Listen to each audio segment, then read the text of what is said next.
All right, today I'm going over how I lace my Air Jordan 4 Rare Air. All right, man, so pretty much if you guys haven't been living up under a rock, man, I just picked up the Air Jordan 4 Rare Airs. And one thing that I always said about my videos, like when I'm doing like reviews on 4s, is that they come like laced super duper tight, man. Now, I don't feel like, I'm very curious who can put their feet in there when the shoe comes this lace that tight, right? So I feel like you gotta relace them anyway. So I'm gonna be putting the blue laces in here anyway. Start by putting the laces through the front holes here. And the biggest part here you wanna start by doing is making sure, not only do you have the laces like in here straight, but you wanna make sure they're lined up evenly too. So it'll make it just better down the road. So you wanna make sure you put them here facing the same way. So as you can see, I do my very best, hold the shoestring straight as possible. Just make sure they're lined up, and here you go right here. And then I kind of like lay them down right here on my lap. Even if I wasn't doing this with the camera on, this is exactly how I would do them.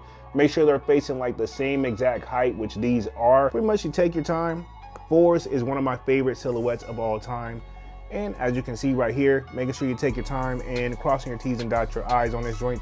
Be careful with the 4s because this little lace loop joint thing at the front with this red, these eyelets joints or whatever we want to call them, it can cause confusion, but I usually am able to figure it out. I usually don't get confused because I've been rocking 4s for a very long time at this point. So straight as possible is what I'm trying to face. All right, here's what I'm trying to do.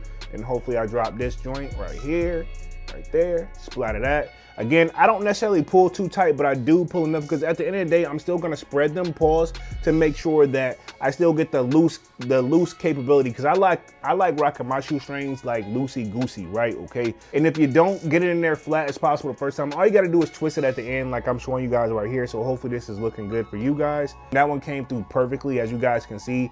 That don't always happen though, you know what I'm saying? So just be patient with it as you go through and lace your shoe. And just repeat the process all the way up to the top. And we're coming up almost towards the end of this joint right here. So what I do right here, make sure I keep the shoestrings nice and loose and spread out. That's what I try to do right there. And then I'm gonna close out right here. This is probably gonna be like my finals one right here on this joint right here. Spreading them, nice right there, pause.